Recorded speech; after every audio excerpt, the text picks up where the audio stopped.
Just take a look at this land. It is a continent of immense beauty, of untold riches, and of civilizations that have thrived for millennia. From the ancient libraries of Timbuktu to the powerful empires of the Congo and Mali, Africa was not a blank slate waiting to be discovered. It was a vibrant world, bustling with trade, culture, and innovation. But then, a shadow fell. A different kind of empire arrived. Not one built on ancient tradition, but on ambition, greed, and a belief that one race was superior to all others. They came with ships and guns, with maps and mandates, and they saw not people, but resources. Not nations, but territories to be claimed. This is the story of how a continent was carved up, its people subjugated, and its destiny altered forever. It's the story of the scramble for Africa, a period of history so breathtaking in its audacity, it's hard to believe it was real. This is not just a tale of politics and power. It is a human story. A story of resilience, and of a legacy that still shapes the world we live in today. For centuries, European engagement with Africa was limited to coastal trade, primarily in gold, ivory, and tragically, enslaved people.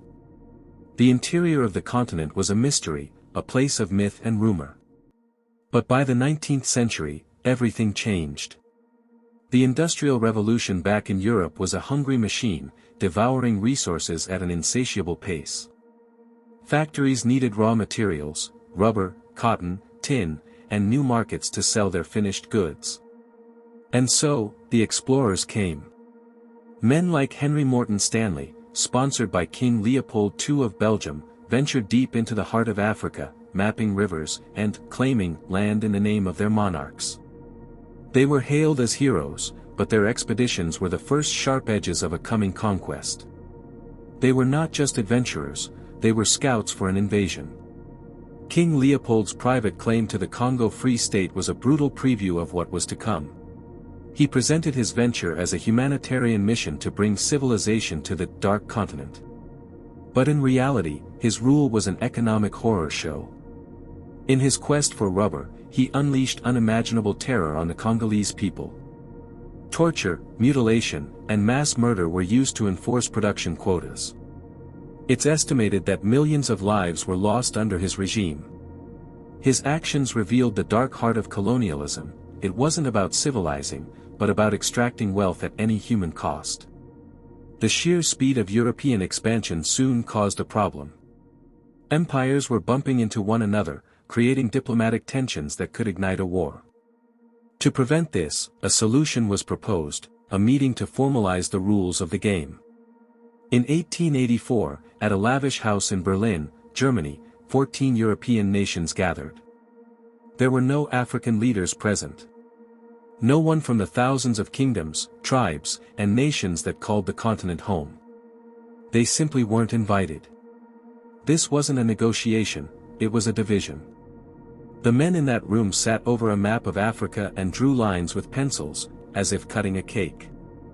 They decided who got what, based on military might and economic interest, with no regard for the people or cultures they were dividing. The borders they drew were not based on existing cultures, languages, or kingdoms. They were straight lines on a map, often slicing through a single people or lumping together sworn enemies. These arbitrary borders would become the source of conflict for generations to come, their jagged lines a permanent scar on the continent's identity. By the end of the conference, Europe had a green light to claim any territory not yet occupied. And the race was on. In less than 20 years, almost 90% of Africa fell under European rule. What did colonial rule look like on the ground? It was a system built to extract.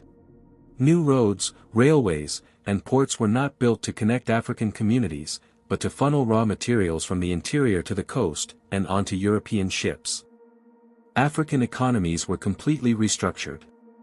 Subsistence farming was replaced by cash crop plantations, coffee, cocoa, and rubber, all for export. This new economic model made African nations dependent on their colonizers and vulnerable to the whims of the global market. Culturally, the impact was just as devastating.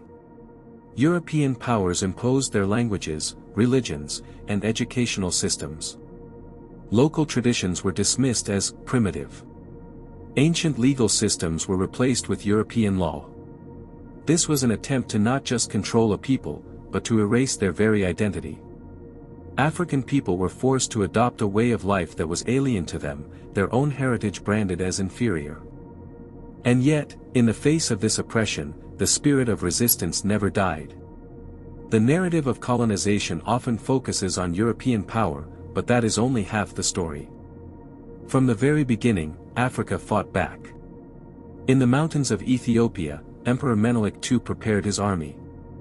He had seen the fate of his neighbors and refused to bend. When Italy invaded, believing it would be an easy conquest, they were met by a modern, well-equipped, and fiercely determined Ethiopian army. At the Battle of Adwa in 1896, Menelik's forces delivered a shocking and decisive defeat to the Italians. Ethiopia remained the only African nation to successfully repel a European invasion and maintain its sovereignty. Their victory became a beacon of hope, a symbol of what was possible. Throughout the continent, from the Maji Maji rebellion in German East Africa, where thousands of people rose up against brutal colonial taxes, to the Ashanti Wars in modern-day Ghana, where Queen Yasantua led her people in a final struggle against British rule, the resistance was constant. These were not just isolated events. They were a testament to the fact that African people never accepted their subjugation. They fought with whatever they had, spears against rifles, courage against overwhelming force.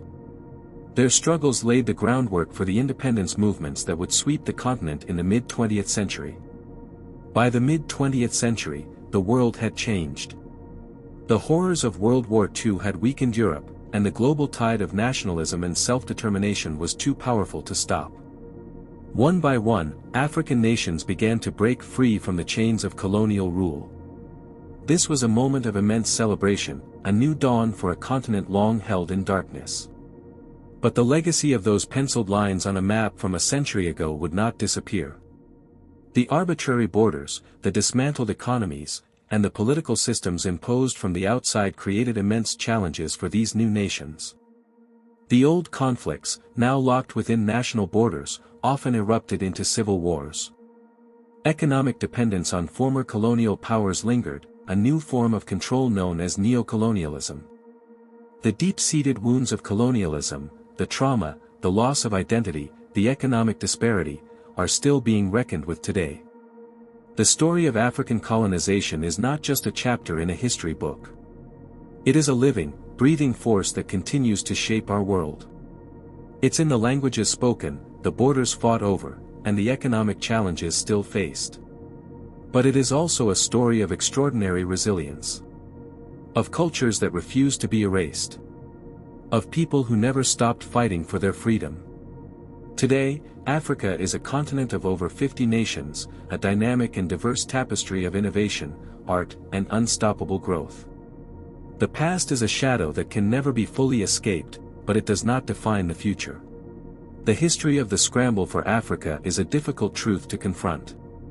It forces us to ask tough questions about power, justice, and the true cost of progress. It is a reminder that history is not just a collection of facts, but a narrative of human choices, choices that ripple across time, shaping destinies for generations to come. And in understanding that history, perhaps we can all find a way forward, together. This is the history of a continent divided. And the story of a people who, against all odds, refuse to be broken.